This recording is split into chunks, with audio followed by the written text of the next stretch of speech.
जी, बिस्मिल्लाहिर्रहमानिर्रहीम। अस्सलाम वालेकुम नाज़रीन, उम्मीद करता हूँ सब खैरियत से होंगे। तमाम देखने सुनने वालों को मेरा सलाम। नाज़रीन, आज हम अरब इसराइल की तीसरी जंग पर तबसरा करेंगे कि ये किस तरह शुरू हुई और किस दिन इसका आगाज़ हुआ, इसमें मुसलमानों को कितना नुकसान हुआ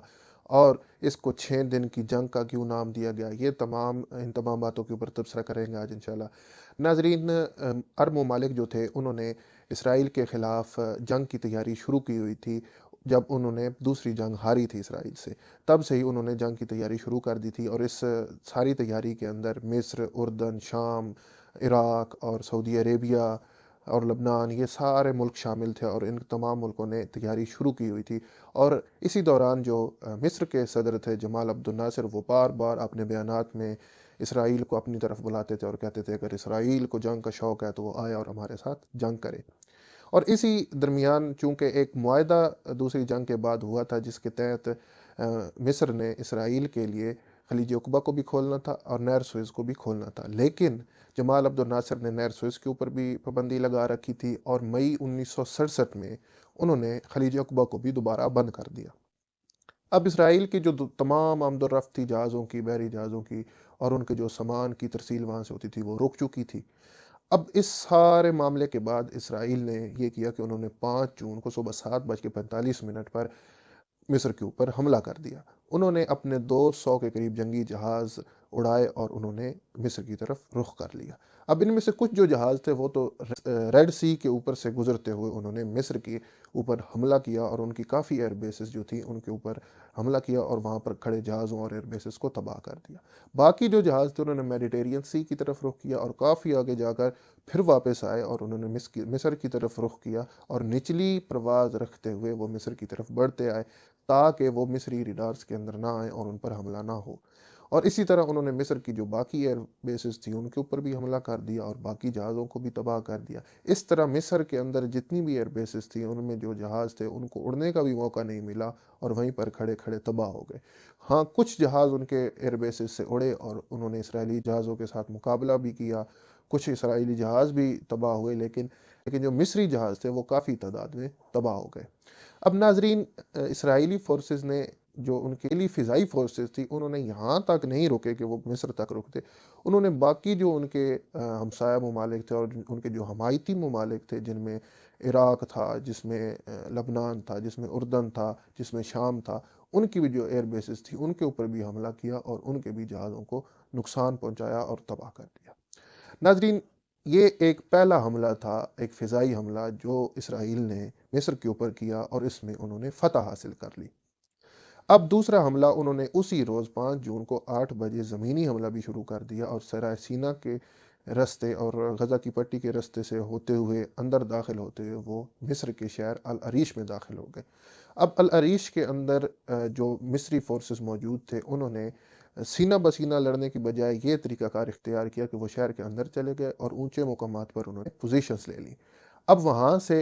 मिस्री फोर्सेस ने इसराइलियों के ऊपर शदीद अटैक और वो काफ़ी हद तक कामयाब भी हुए और उन्होंने एक दफ़ा उस हमले को रोक लिया और काफ़ी नुकसान पहुंचाया इसराइली फोर्सेस को। लेकिन आहिस्ता आहिस्ता उन्होंने अपनी स्ट्रेटजी भी तब्दील की इसराइली फोर्सेस ने और उन्होंने वो जो ऊपर से उनके ऊपर अटैक हो रहा था उसको उन्होंने काफ़ी हद तक कंट्रोल किया और आहिस्ता आहिस्ता उन्होंने इसराइली फोर्सेस ने वहाँ पर कब्ज़ा कर लिया। तो ये पहला शहर था मिस्र का जिसके ऊपर इसराइली फोर्सेस का कब्ज़ा हो चुका था। जी नाज़रीन, अब इसराइली फोर्सेस का जो दूसरा टारगेट था वो थी अबू अजीला का शहर। ये बड़ा ही ख़ास शहर था मिस्र के लिए, चूँकि ये मिस्र के साथ इस तरह से लिंक था कि काफ़ी सड़कें उनके साथ लिंक थी और ये मिस्र के अंदर दाखिल होने का भी एक बेहतरीन पॉइंट था और इसी पॉइंट के ज़रिए से तमाम जो फ़ौजी नकलो हमल थी वो भी होती थी और नहर सुएज़ की तरफ जो रास्ता था वो भी यही था। और अगर यहाँ पर इसराइली फोर्सेस कब्ज़ा कर लेती तो वो बड़ा आसानी से नहर सुएज़ के ऊपर भी कब्ज़ा कर सकती थी। अब चूंकि जो इसराइली फोर्सेस का उस वक़्त का कमांडर था, कमांडर शारोन, वो बड़ा ही ज़हीन बंदा था और वो पहले भी दूसरी जंग में भी कमांडर रह चुका था और वो लड़ चुका था मिस्री फोर्सेस के साथ। अब वो एक बात जानता था कि मिस्री फोर्सेस रात के वक्त अच्छे तरीके से नहीं लड़ सकती, तो उसने हमले को होल्ड कर लिया और उसने ये प्लान बनाया कि हम रात में मिस्री फोर्सेस के ऊपर हमला करेंगे। अब इस हमले के जो टाइम था वो 10 बजे के करीब रखा गया। अब 10 बजे के करीब अबू अजीला पर इसराइली फोर्सेस ने अपनी पूरी ताकत के साथ हमला कर दिया और 20 मिनट के अंदर 20,000 کے قریب انہوں نے گولہ بارود پھینکے اور کافی زوردار اٹیک کیا، جس کے ساتھ جو مصری ان کے پیر اکھڑ گئے اور وہ وہاں پر پسپا ہو گئی۔ اب اسی دوران اس نے چاروں طرف سے مصری فورسز کو گھیرے میں لے لیا اور ہیلی کاپٹر کے ذریعے انہوں نے کافی پیرا ٹروپرز جو تھے وہ مصری فورسز کی بیک سائڈ پر اتار دیے تاکہ وہ کہیں بھاگ بھی نہ سکے۔ اب جو وہ پیرا ٹروپرز اترے تھے انہوں نے اپنی سرچ لائٹس آن کر کے اس کا رخ مصری فورسز کی طرف کر دیا، اور اب مصری فورسز رات کو دن کے اجالے کی طرح روشن نظر آ رہی تھی۔ اب اسرائیلی فورسز نے جو کہ اندھیرے میں تھیں وہ مصریوں کو تو نظر نہیں آ رہی تھی، تو یہ بھی ایڈوانٹیج ہو گیا اسرائیل کو، اور اس طرح اسرائیل نے جو مصری فورسز تھی ان کو تباہ و برباد کر دیا اور ان کا جتنا بھی توپ خانہ تھا اس کو اڑا دیا، اور ان کے جو وہاں پر ٹینک موجود تھے ان کے اوپر بھی اٹیک کیا اور ان کو بھی ناکارہ بنا دیا۔ اب مصری فورسز جو تھی وہ وہاں پر انہوں نے پسپائی اختیار کر لی اور کافی تعداد میں جو فوجی تھے وہ وہاں سے بھاگ کھڑے ہوئے۔ اب اسی دوران کافی سینکڑوں کی تعداد میں فوجی وہاں پر پکڑے بھی گئے، گرفتار ہوئے، جنگی قیدی بنا لی گئے، اور ہزاروں کی تعداد میں 2,000 کے قریب مصری فورسز جو فوجی تھے وہ مارے گئے۔ اب یہ تھی اسرائیل کی دوسری فتح۔ پہلی فتح انہوں نے فضائی حملہ کر کے حاصل کی اور تمام جو فضائیہ تھی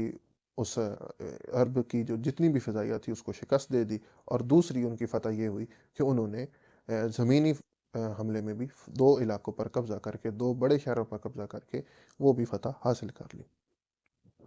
اب دوسری جانب اسرائیلی فورسز جو تھی وہ غزہ میں اردن کی جو فورسز تھی ان کے ساتھ بھی جنگ لڑ رہی تھی۔ یہ فورسز جو تھیں چونکہ ایک غلط اطلاع پہلے دن پہنچائی گئی تھی اردن کی فورسز کو کہ ہم نے فضائی حملہ جو اسرائیل کا اس کو پسپا کر دیا، یہ مصر نے غلط رپورٹ کی تھی، جس کی وجہ سے ان کا حوصلہ بلند ہو گیا اور انہوں نے رکنے کی بجائے اسرائیلی فورسز پر اٹیک کیا تھا۔ تو اس طرح یہ جنگ آگے بڑھتی گئی اور اسرائیل نے اب چونکہ یہاں پر ان کو فتوحات حاصل ہو چکی تھی تو انہوں نے اپنا پورا دھیان وہاں کیا اور اردن کی فورسز کے ساتھ انہوں نے لڑائی شروع کر دی۔ اب وہاں پر اردن کی فورسز جو تھیں ان کو بھی پسپائی اختیار کرنا پڑی، اور اس طرح جو بیت المقدس اور مسجد اقصی تھی وہ دوبارہ سے یہودیوں کے قبضے میں چلی گئی۔ پہلی دفعہ تب یہ قبضے میں گئی تھی جب عثمانیوں کی سلطنت کا خاتمہ ہوا تھا، تو تب یہ یہودیوں کے قبضے میں گئی تھی، اور اس کے بعد پھر 1948 میں واپس مسلمانوں نے اس کو حاصل کیا تھا، لیکن اب بدقسمتی سے دوبارہ یہ فلسطینیوں کا علاقہ یہودیوں کے قبضے میں چلا گیا۔ تو یہ بہت بری خبریں تھیں جو کہ پھیل چکی تھی چاروں طرف، اور العریش اور ابو عجیلہ پر قبضے کے بعد یہ تمام رپورٹ جب مصر کے کمانڈر تک پہنچی تو ان کو سمجھ آ گئی کہ اب ہمارا پیچھے ہٹنا طے ہے۔ تو انہوں نے اپنے جو 1,00,000 فوجی نہر سوئز کے مشرقی کنارے پر موجود تھے ان کو پیغام بھیجا کہ آپ پیچھے ہٹیں اور دوسرے کنارے پر پوزیشن سنبھالیں۔ اس طرح یہ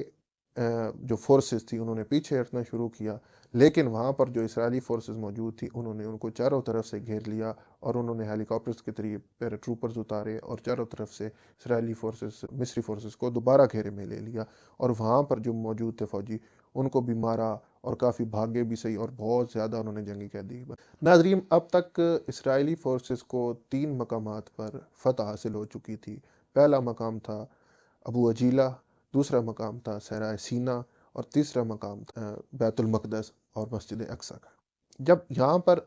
انہوں نے یہ فتوحات حاصل کر رہی تو یہ 8 جون کا دن تھا جب انہوں نے یہ فتوحات حاصل کی۔ اس کے بعد اب انہوں نے اپنے چوتھے ٹارگٹ کی طرف بڑھنا شروع کیا جو کہ شام تھا، اور شام میں انہوں نے گولان ہائٹس کی طرف اپنا رخ کر لیا۔ اب انہوں نے اپنی پوری طاقت کو وہاں پر استعمال کیا اور اپنے بلڈوزرز جو 8 کے قریب تھے ان کو اپنے ٹینکس کے آگے لگایا اور اس کے یہ وہ رستہ ہموار کرتے گئے۔ شامی فورسز نے بھی پہلے تو کافی اچھے طریقے سے وہ لڑتے رہے، انہوں نے 8 جون تک ان کو روک کر رکھا، لیکن جب وہ رستہ بنا اور ٹینکس ان کی قریب پہنچے، اس دوران بھی شامی فورسز نے حملے کافی کیے، 5 کے قریب بلڈوزر بھی ان کے تباہ کیے، لیکن 3 بلڈوزر ان کے پوائنٹس تک پہنچنے میں کامیاب ہو گئے جہاں پر شامی فوجی موجود تھے،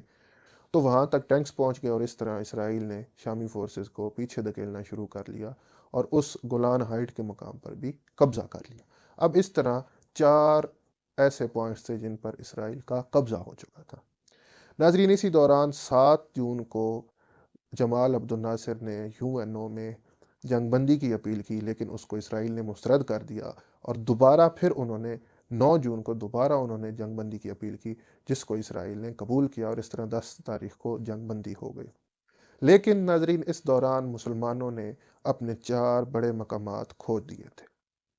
और इस जंग में मुसलमानों को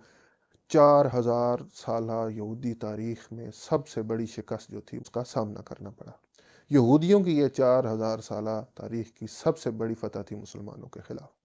अब मुसलमान बहुत गम और गुस्से में थे और उनको नए लीडर्स की तलाश थी कि कुछ ऐसे नए लीडर्स आए जो कि मुसलमानों को लीड करें और हम दोबारा अपनी खोई हुई इज़्ज़त को वापस हासिल करें। अब ये 2 लीडर अरबों को दोबारा मिल गए। अब ये 2 लीडर कौन थे और उन्होंने कैसे दोबारा से तमाम अरबों को मुनज़्ज़म किया और एक नई जोश और वल्वला पैदा किया और एक चौथी जंग जो इसराइल के साथ, यहूदियों के साथ लड़ी, इसके बारे में इंशाल्लाह आइंदा वीडियो में मैं आपके सामने सारी कहानी पेश करूंगा। तब तक के लिए मुझे इजाज़त दीजिए। चैनल को लाइक करिए, शेयर करिए, सब्सक्राइब करिए। अल्लाह ने के